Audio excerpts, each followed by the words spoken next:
Welcome back to the World Super League Series, Season 2, starting off today. Now, I reckon we've just had the best transfer window we possibly could have had.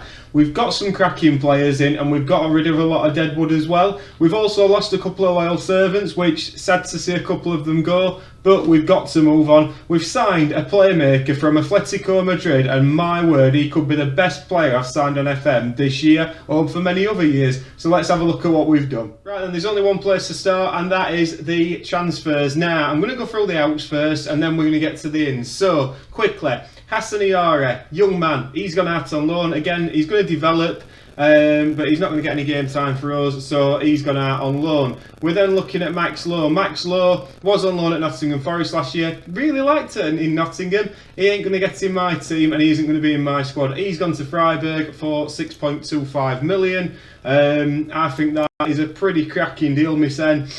So we're pretty happy with that. Oliver Burke. If I was happy with the last deal, I'm more than happy with this one. He's gone to Sao Paulo. He's gone for 15.5 million. One game, one goal for them. He's doing okay. He's never going to get in my squad. We don't really play a system that suits him. If only Chris Wilder had thought of that. But again, I think that's a very good bit of transfer business we've managed to get done. Daniel Jefferson got out on loan. Again, one that we're hoping for future. Not going to get in at the moment. John Flake, this were a sad one, a favourite player of mine, probably for the last few years. £3 million, probably best for all parties. We're frustrated at the amount of playing time we were getting, and to be fair, he weren't going to get much more this season, so I think it's come to a natural end. For John Flake. Similar could be said to Ben Osborne. Again, good little footballer, good all-rounder, but just not a player that's going to get in our team, especially with the ins that we've brought in. And Harry Boyes, he's just a young left-back, gone to Schalke. Again, not a player, probably one we could develop, but with the players that we've been able to bring in, he's not one that we wanted. On the ins now, Shane Long we did last season. Conor Horahan, good player, very good footballer, 375,000. He were on loan with us last season. Capable footballer, I couldn't turn it down to get him in. He's played well every time he's played for us. And with the Conference League we've got this season, I feel that's a very good purchase and a shrewd bit of business on a low wage as well. As we move on to Danny Welbeck. Danny Welbeck, we've got a couple of players from Brighton. We said we were going to raid them as they went down. Gives us something a little bit different up front, probably a bit more height, work rate. To be fair, he's always been a Premiership player, and he's still doing it for Brighton. Hopefully he can do it for us, and I think he's a very versatile option. Now, let's go to Borja Barisic. Borja Barisic, the Rangers left wing back, he's come in for around 6 million. Crossing, corners, set pieces, good defender, pace. Brings a lot of competition for Reece Norrington-Davies and Ender Stevens. Those two, I think the loser out of those two probably will be moving on next year. But Borja Barisic really gives us another option. Although he has got injured pretty early, we've sent him for a specialist. Hopefully we can nip that in the bud pretty quickly. Moses Caicedo, another guy we bought in from Brighton. Chelsea wanted him. A few other of the big clubs wanted him. We've got him, and what a player this kid promises to be. 20-year-old Ecuadorian. He can pass, he's got strength, stamina, natural fitness, agility. Gives us something a bit different. He's probably the long-term replacement for Oliver Norwood, and I'm very, very excited to get him in. We got him in for 6.5 million. Yeah, not bad that. Next up, we're going to have a look at Laszlo Benez. This is one of two players. Obviously, we lost Morgan Gibbs-White. We lost his number 10. This kid is a player who will play in that number 10 role. He's got the lot. He can dribble. He's got the vision, the passing, the flair, the agility, the first touch, the bravery, the composure. He ain't quite got the bravery, but we'll work on that. We'll get him a chip butty and a pint of Magnet, and hopefully that'll knock that into him. I'm very excited by him. Now, he would have been the starting number 10, but I couldn't resist this kid, and this kid is sensational. Mateus Cunha, Brazilian. He's got Morgan Gibbs-White's shirt, he's got flair, he's got long shots, he's got techniques, he comes deep to get the ball, he plays 1-2s, he tries tricks. This guy has got the lot, and I reckon this guy could be one of the main reasons why we're going to do very, very well this year. We got him in for 4.2 million from Atletico Madrid. What can I say about him? I'm so excited to see what he does in a Sheffield United shirt. He's got the lot. And I think, apart from that, I think that's everybody covered. Very excited by what we've done. If we look at the schedule, I had a pretty good pre-season as well. Winning 4 out of his 5 friendlies. We're playing very well. The tactic has stayed the same. Now, I'm only going to secure these 2 positions because we have brought in a goalkeeper as well, which I haven't shown you. We have brought in a goalkeeper. We've got this guy in from Andana. I think he's been at Manchester City. He's always been loaned out, but he looks a blooming good goalkeeper. And he's going to challenge Wes Foderingham, but he's 6'6". So I'm going to leave it to Stuart McCall to decide who he wants to play. This kid's probably going to overtake Foderingham, but we managed to get him in as a cup goalkeeper for this season. So it's up to Stuart McCall. Basham and Egan, they're the 2 that's been cemented into the side. I've left this one, the left centre half, because Jack Robinson or Jack O'Connell, I'm pretty easy either way. I don't mind. Fullbacks, Barisic, Ender, Reece Norrington Davis, that's fine.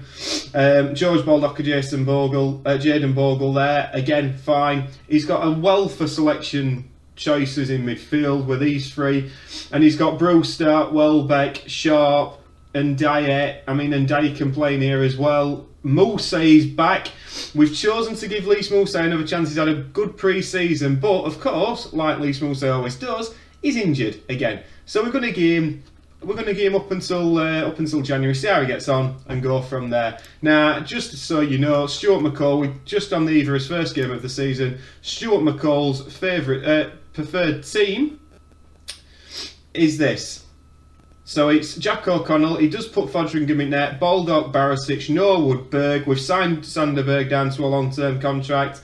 Mateus Cunha, Mousset and Brewster. That's what Stuart McCall thinks should be the team. So we're going to go with that. And the final thing, just to show you, we're going to be playing Benfica this year because they came down from the league below. As Conference League, we've got Getafe, Galatasaray and Southampton. That's not an easy group. We enter at the 7th round at the FA Cup and the Super League. We've got Sampdoria. That pretty much rounds up the start of the season. Let's simulate to end of January and see how we get on. I really, really fancy us this season. Well, all that optimism of the start of the season, I mean, it couldn't be going any worse. We're bottom of the league on 11 points. There's been transfers galore. We've had unhappy players, people asking to leave, a lot of changes. Yeah, and we haven't won in a long, long time. As you can see, we started off reasonably well. We beat Lille at home. Away. We were doing okay in the Super League. We were doing okay, and then October came. We beat Benfica 5-0. We beat them 5-0, and then look what happened. We haven't won a game since. We've been conceding goals left, right, and centre. We can't score any goals. We've gone out of his conference group. We've lost to Nottingham Forest. That pains me more than most. We then had a friendly against Barnet just to try and raise morale. Danny Welbeck scored 4. I thought, oh, we might do all right. We then drew with West Ham at home 0-0. You're thinking, oh, hold on, things might be changing. They haven't. We got annihilated by Leicester at home 4-1. We lost away to Leeds. We lost away to Sporting Lisbon. And we have just lost at home to Bournemouth. This is going to be a big, big second part of the season. I mean, we're 9 points away from safety at this moment in time, and Nottingham Forest are the team to catch. We have been so poor, it's been unbelievable. And to just add to that, if we just have a look at the dynamics, we've still got people who aren't really happy. And the reason mainly has been because of the transfers. And the transfers have been these. Outs. Ryan Brewster wanted to leave, wanted to go to a bigger club. You can't see that behind my head, but he's gone for 37.5 million to Salzburg. We're kicking up a bit of a fuss. Weren't really doing it for us, so he's gone. Next one. Oliver Norwood, again another player who wanted to leave. Again, we're probably going to leave at the end of the season anyway, so we thought we might as well get a fee. I'm really gutted about this one, but it is something that, you know, it's just come to a natural end. He went for 3.7 million. He's now playing brilliant for Santos Laguna. Just what next? Lys Mousset, another one that's left the club. We said we'd give him a go. Did nothing really. Weren't impressed with his performances, although there you're looking at 2 goals in 8 games. Fair enough. But just weren't fit enough, weren't consistent enough. So he's another one that's left the club. And that really finishes off what's left the club. Now, these are the players that we've brought in to try and rescue the situation. I've just made all these transfers myself, and first and foremost is Vedat Morike. This man, 6'4" centre forward, won't surprise anybody who knows me a little bit. I do like a big centre forward. This guy is one hell of a centre forward. 17 jumping reach, 17 strength, 17 heading. We're going to have to start playing a bit more, I don't know, Route 1 football at times. We're going to have to start just playing percentages to try and get some points. And this is the type of guy. He's resilient, he's a powerful striker, and he's a player that I'm looking forward. He hasn't played yet. He come in, he were injured for 2 weeks. He's starting to get fit. In the next couple of weeks, we can look forward to seeing him in the team. Another man, James Tarkowski, became available, I believe, from Arsenal, if I'm not mistaken. Yeah, he went to Arsenal for 3.7 at the start of the game. And we've paid 11 million for him. Desperate, you may say. I am desperate at this moment in time. James Tarkowski comes in. We know all about him. Good centre-half, good heading, good tackling, good marking. Yeah, we don't know if we're going to carry on playing in a free or if we're going to change to a diamond, we're thinking at the moment. So that's going to change. And then another man I've just brought in. Now, I am paying this kid a hell of a lot of money. Because I'm, again, desperate. Christoph Piatek. Nah, a poacher, another centre forward. I've basically got a new front two. Finishing, composure, anticipation. He's going to be playing up front with Morike, target forward and poacher. That's the plan. And we're going to change away from the three at the back. It's not worked at all so far this season. We're going to go to a diamond formation. This allows us to get Baldock and Barisic, who's also been playing a bit of a...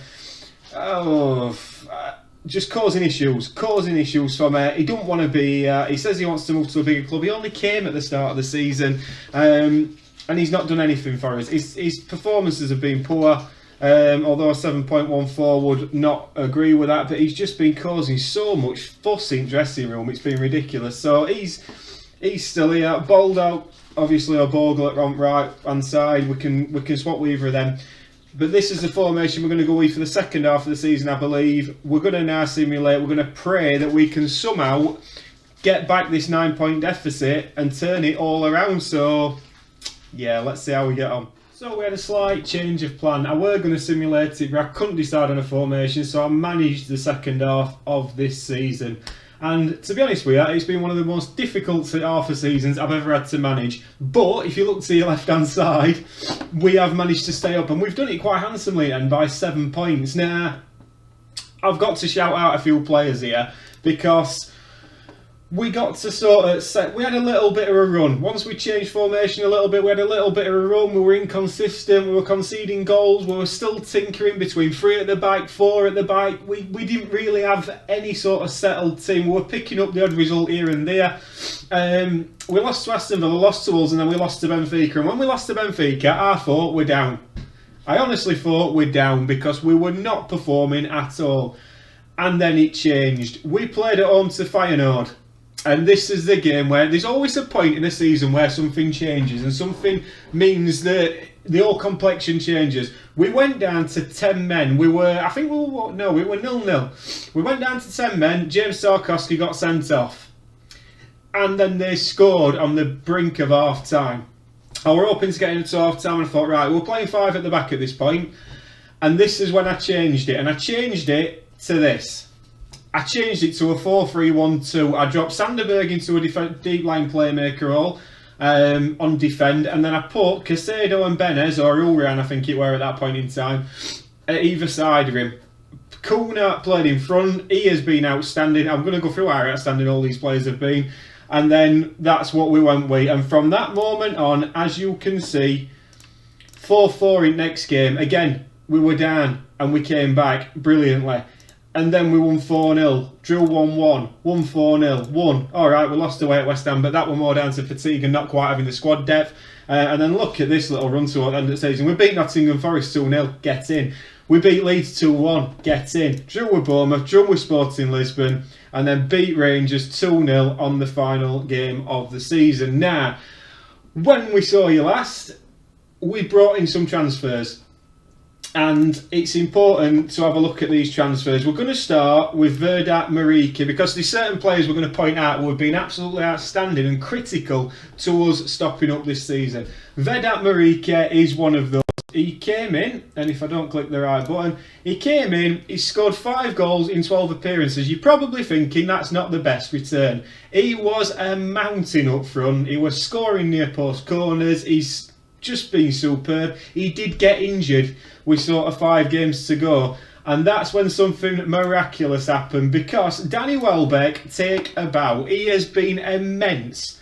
Throughout this final period, he scored 6 goals in 25. Again, you would be saying not the most brilliant, but since he come target forward, 7.2, he's scored important goals in important games, and he's worked his arse off. So Danny Welbeck, what a signing that were. He had to cover for Morike, and he's done it with aplomb. Then we move on to Christoph Piatek, the poacher. We said we were paying a lot of money because we were massively desperate. Massively desperate. We were desperate delivered.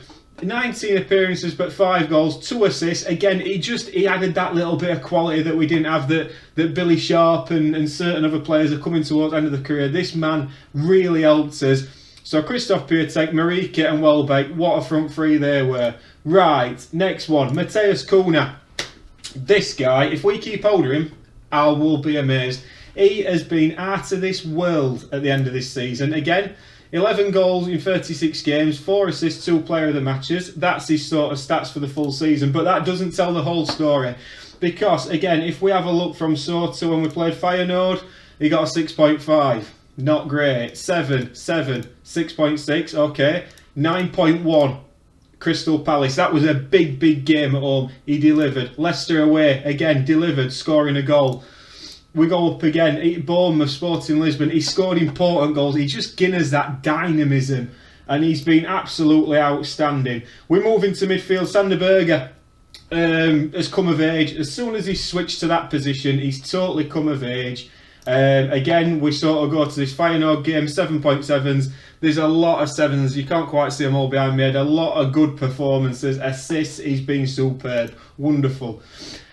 Moses Caicedo, again, turned it on towards the latter part of the season. We changed him into a Metsala. He finished us on a 6.87 average rating, but again, he was dynamic as well. We suddenly had legs in midfield, and up and down both them sides. We looked like we got legs in midfield, but that's really which complemented these two. Now, Laszlo Benez weren't really in team at the start of the year. Couldn't get in front of Cunha. As soon as we've started playing with this Metsala, he has been outstanding. As you can see down here, a 7.18 average rating, 20 games, 2 goals, 4 assists. He's been dynamic from corners as well. He's been really, really positive. So Laszlo Benez, again, take a bow some. Right.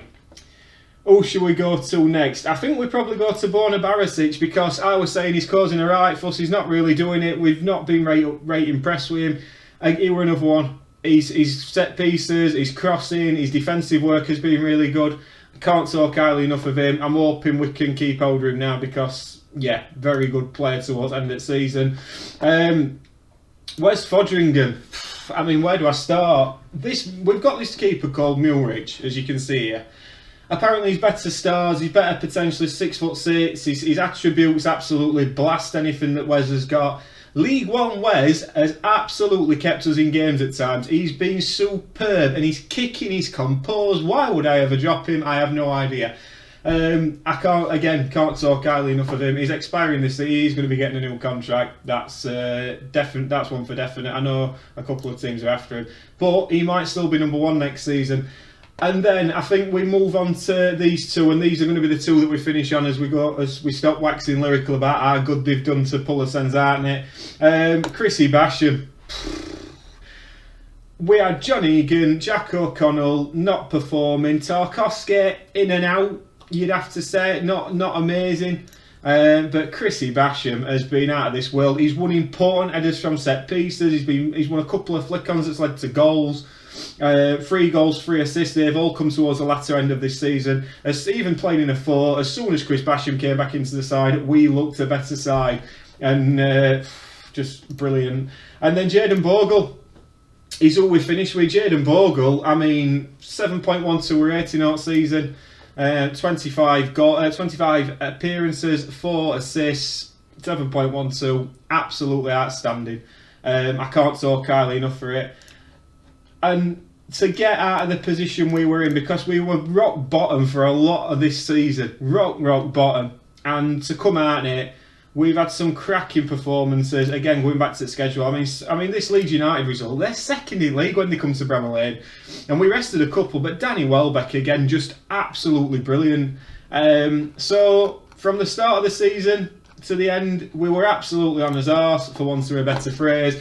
And then, by the end of it, we got Cigar and Big Time Rangers come to town, which you couldn't have wrote. What a team. And it's looking positive for next season now. There's obviously a few players who are not wanting to probably still be here. Barisic wants to move. I might consider that. But the team cohesion, you can see the team cohesion, the atmosphere, everything's very good. There's going to be a few moving on. But we've got a decent few players now to build around. I haven't seen what the budget's going to be yet. Probably not too much. We've still got a lot of budget to spend. But that's where we're going to leave it. So thank you so much for watching. As we did last time, we're going to leave you with the goal of the season. Next episode hopefully is out next Sunday. If you're watching this, I'm sorry there's been a delay on this, but we did have a few technical issues. But yeah, hope you enjoyed it, and let's have a look at goal of the season. Right, I didn't agree with what they said with goal of the season. Goal of the season, they've gone to a free kick from Barisic. Now, although good, it's 1-1 at the time, at home to Leeds United, who are second in league. Danny Welbeck, watch this for a goal. It's Bogle on the right hand side, he plays into Caicedo, into Horahan, Sharp, into Welbeck, and bang, pick that one out, Leeds. Danny Welbeck gets his brace, we win that game 2-1, and that is your goal of the season.